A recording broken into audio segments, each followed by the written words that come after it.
Continuamos nuestro estudio sobre los temas básicos de la teología reformada. Recordarán que en nuestra última sesión vimos el principio formal de la Reforma Protestante, la doctrina de sola escritura. Y hoy estaremos viendo lo que los historiadores llaman la causa material de la Reforma, la controversia central sobre la cual se desencadenó todo el debate. Me refiero a la doctrina de sola fide. Y el término sola fide contiene la palabra sola, lo que significa solamente, y fide es la palabra para fe, que proviene de fidelis, como el lema de la infantería de marina estadounidense, semper fi o semper fidelis, o el himno adeste fidelis, venid fieles todos. Sola fide significa solamente por fe, y esta fue la afirmación central de Martín Lutero, que provocó la gran controversia del siglo XVI.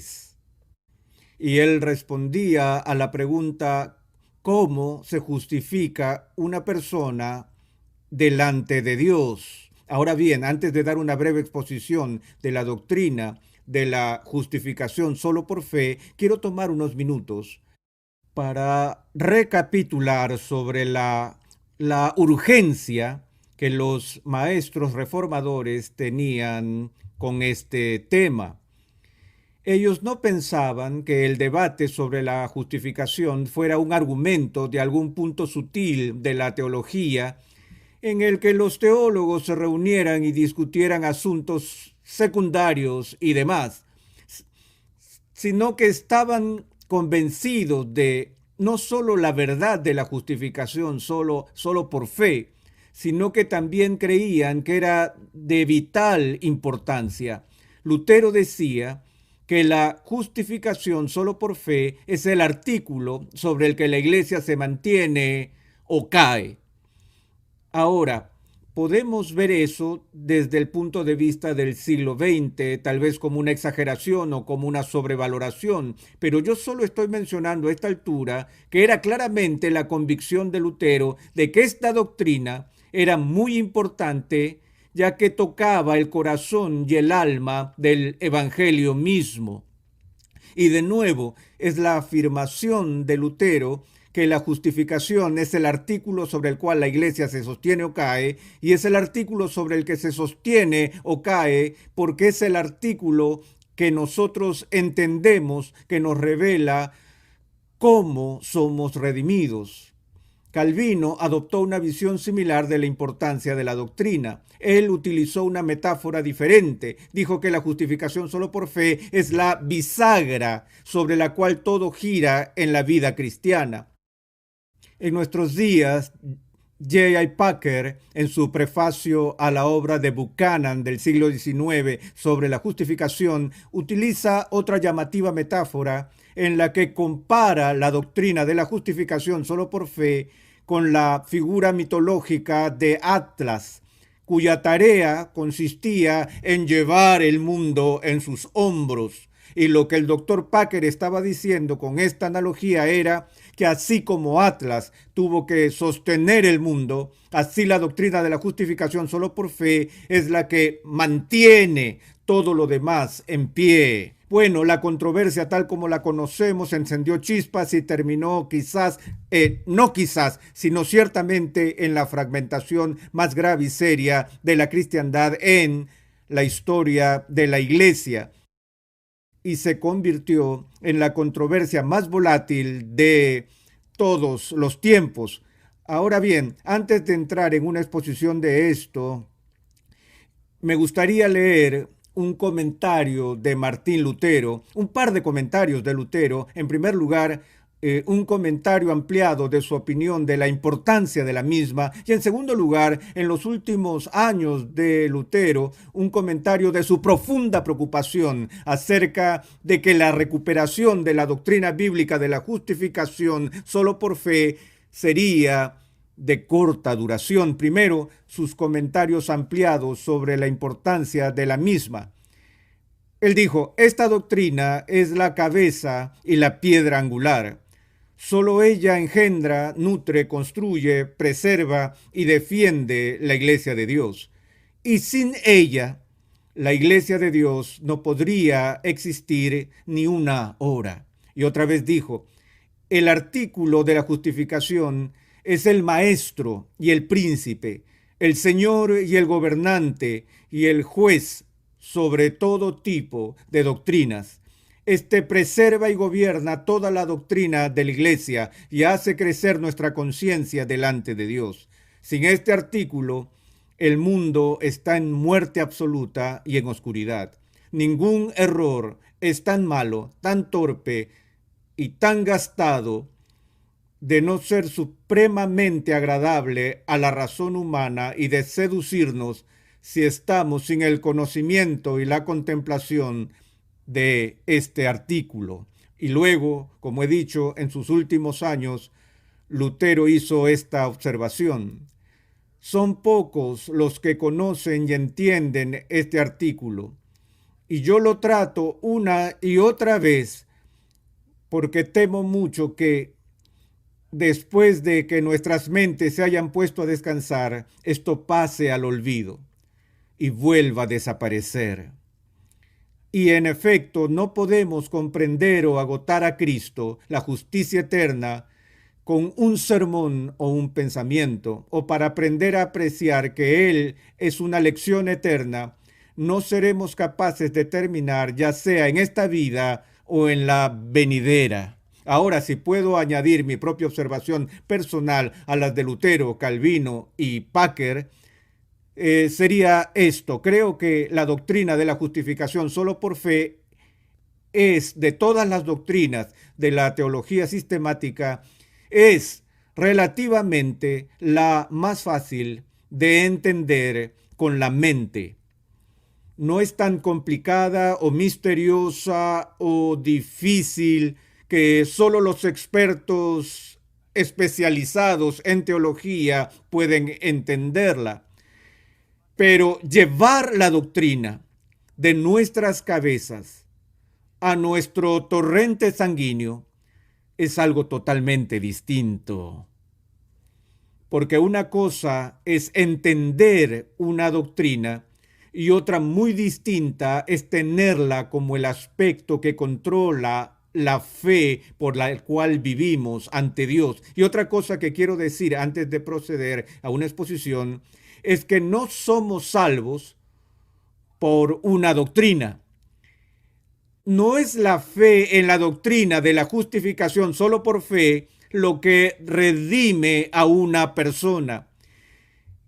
Es el contenido al que la doctrina apunta lo que es tan central y crucial para nuestra salvación. De nuevo preguntamos, ¿por qué?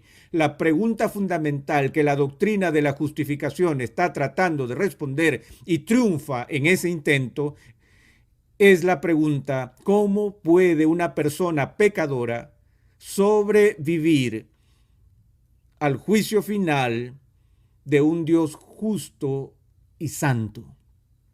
Y tan pronto hacemos esa pregunta, vemos de inmediato por qué es un tema de gran importancia. No solo se trata de poner puntos a las íes o acentos o de aprobar un examen en teología sistemática, sino que es el hecho de cómo vamos a presentarnos ante Dios. Recordamos la angustia y patetismo de David y lo patético de su pregunta. Jehová, si mirares los pecados, ¿quién, oh Señor, podrá mantenerse? Y fue una pregunta retórica porque David entendió la respuesta a esa pregunta. Él estaba experimentando algo que todos debemos experimentar cuando nuestra conciencia nos alerta de la presencia de pecado en nuestras vidas. Él diría, oh Dios, si guardas un registro, si grabas todo y si llevas todo esto a juicio, ¿quién podrá mantenerse? Y la respuesta es obviamente que nadie puede mantenerse. Ayer tuve una conversación con un amigo mío que es judío y él me estaba haciendo preguntas acerca del cristianismo. Él quería saber cuál es la diferencia básica entre la fe cristiana y su propia formación religiosa. Yo le dije, ¿qué haces con tu culpabilidad? y comenzó a titubear y dijo, bueno, supongo que solo tengo que seguir intentando más duro el obedecer las leyes para mantenerme limpio y arrepentirme cuando hago algo mal. Entonces fui más allá y le dije, bien, ¿cómo te va a perdonar Dios si no se ha hecho otra expiación que no sea más que sacrificios de toros y machos cabríos? Y eso nos llevó a una larga discusión sobre el mismo corazón del Evangelio. Porque la buena nueva es que Dios, según el apóstol Pablo, es a la vez justo y justificador de personas pecadoras. Ahora veamos esos conceptos, ya que exponen en conjunto que Dios es justo y justificador. Pablo dice que estos conceptos tienen que estar claros en nuestra mente si queremos entender el Evangelio del Nuevo Testamento. El Evangelio no dice que Dios simple y unilateralmente declara el perdón a todos en el mundo. Ciertamente la doctrina de la justificación incluye la doctrina de la divina misericordia y del perdón de los pecados. Eso es muy importante para nosotros y expone ante nuestros ojos a un Dios que es un Dios perdonador. Recuerdo que cuando yo era un estudiante en Holanda, tenía gran dificultad tratando de aprender un idioma extranjero para hacer mis estudios de doctorado. Y uno de los mayores problemas que tuve fue el mismo tipo de problemas que todos tenemos cuando aprendemos otros idiomas, y es el aprendizaje de las expresiones idiomáticas de una nación o de cada lenguaje particular. Alguien me estaba hablando el otro día y me dijo, bueno, yo no le doy mente a eso. Y una de las personas que estaba cerca de mí era un invitado extranjero que había aprendido español y estaba completamente aturdido por esa expresión, no dar mente a eso. Dijo, ¿pero qué significa eso? Y tuvimos que explicarle las peculiaridades de esa extraña frase. Pues uno de los modismos que me enredó cuando fui a Holanda fue una expresión idiomática usada por uno de mis profesores cuando estaba hablando de cómo Dios responde al pecado de los seres humanos. Y él dijo, Dios no mira al pecado a través de sus dedos. Y eso me paró en seco. Le dije que no tenía idea de lo que estaba diciendo, que Dios no mira nuestros pecados a través de sus dedos. No fue hasta mucho después, cuando trataba de aprender más vocabulario leyendo las novelas de detectives en holandés, que leí un episodio en el caso de Perry Mason, donde un policía estaba hablando con un hombre que estaba mal estacionado, pero que tuvo una urgencia para hacerlo, y el policía le estaba hablando de otra cosa y quería que el hombre lo acompañara a algún lugar. Y el hombre le dijo, bueno, no puedo dejar mi auto acá, me vas a poner una multa por estacionar acá. Y el policía dijo, oh, no te preocupes, voy a mirar a través de mis dedos.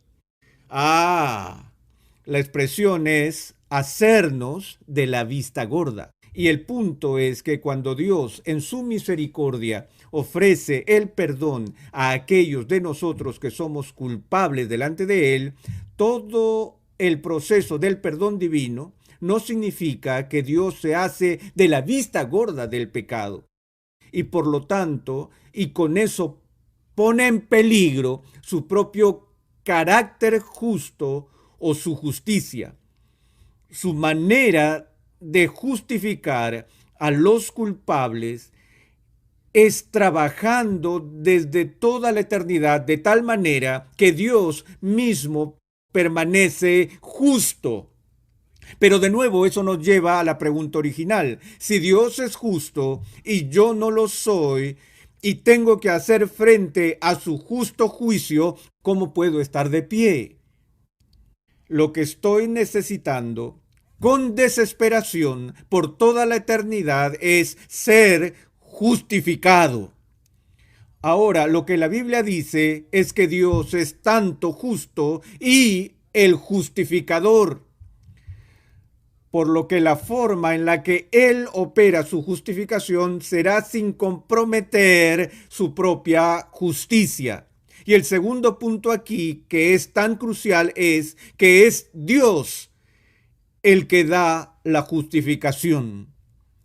Ahora, no es difícil de entender que las implicaciones están claras, ¿cierto? Si Dios es quien justifica, ¿qué nos dice eso acerca de nuestra capacidad para justificarnos nosotros mismos?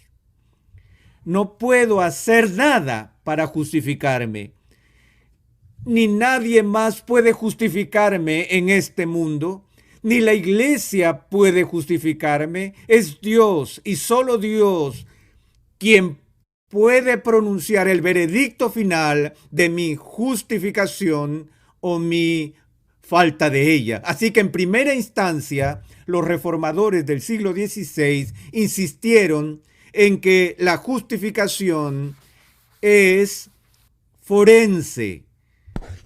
Y por eso se enseñaba lo que se llama justificación forense. Ahora, este término es un término que no se usa comúnmente en la iglesia. El lugar más frecuente donde escuchamos la palabra forense es en los juicios penales, o en Perry Mason, o en algún juicio famoso, o donde escuchemos acerca de patología forense o evidencia forense, o tenemos forenses estatales que se involucran en competencias de debates y discursos públicos, etcétera. Porque el término forense aquí tiene que ver con algún tipo de anuncio o pronunciamiento en el campo de la ley. Así que cuando hablamos acerca de la justificación como algo forense, entendemos por eso que en el análisis final Dios nos justifica cuando Él declara, pronuncia que delante de Él somos nosotros declarados, considerados, juzgados como justos. Entonces, justificación forense implica que Dios declara a una persona siendo justa delante de Él. Y como digo, es una declaración legal por la cual Dios declara a una persona justa. Ahora, yo usé una serie de palabras hace un momento que quiero desarrollar. Dije que Él nos juzga, declara o considera o reconoce o nos cuenta como justos. Ahora, para sostener esto tenemos que hacer una incursión pequeña en el latín simple, el cual hemos explicado en otros cursos, pero lo vamos a volver a repetir. La recopilación de Lutero de la suma y la sustancia de la doctrina de la justificación solo por fe está en su famoso lema simul justus et peccator. Simul, la palabra de la cual proviene en español simultáneo, justus es la palabra para justo, et es la palabra para y, peccator la obtenemos de la palabra impecable o pecadillo, y así sucesivamente es la palabra para pecador. Así que lo que Lutero está diciendo es que la doctrina de la justificación solo por fe, lo que está sucediendo ahí es que los que son justificados son al mismo tiempo justos y pecadores. Ahora, aquí Lutero no está entrando en contradicción. Él no dice que somos justos y pecadores al mismo tiempo y en la misma relación. En otras palabras, es un sentido diferente el que somos justos al sentido en el cual somos pecadores. Ahora, la buena noticia del Evangelio, según Lutero, es precisamente en este punto, que lo que Lutero está diciendo es que la gloria del Evangelio es que Dios declara a la gente justa aun cuando son pecadores. Que Él declara a una persona justa ante sus ojos y ante su ley, aun cuando bajo escrutinio son aún pecadores. Ahora bien, en ese juicio de declarar a alguien justo, que de por sí no es justo, lo que crea gran parte de la controversia sobre la doctrina y que ha llevado a algunos críticos de la Reforma a decir que los reformadores postularon una ficción legal que hace a Dios culpable de mentir diciendo que alguien es justo cuando en realidad no lo es. Pero el concepto bíblico de la justificación descansa en Dios, ajustando cuentas o declarando a la gente ser algo que en sí y por sí mismos no son. Esto nos lleva de nuevo al libro del Génesis, el capítulo 15 de Génesis, cuando Dios hizo ciertas promesas al patriarca Abraham.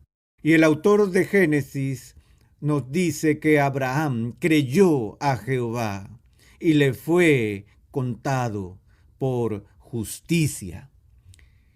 Y lo que Pablo dice en el Nuevo Testamento es el mismo concepto por el cual Dios cuenta o considera a la gente que ponen su confianza en Cristo como siendo justos, no porque su fe expía todos sus pecados o porque su fe es una forma suprema de justicia que cubre todas nuestras injusticias, sino más bien la razón por la que Dios nos considera justos es a causa de la obra de Cristo a nuestro favor.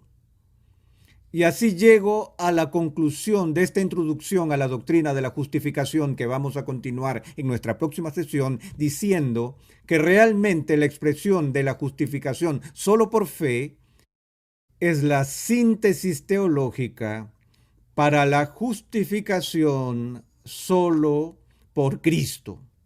Porque el asunto fundamental es el siguiente: sobre la base de la justicia de quién Dios declara a alguien justo.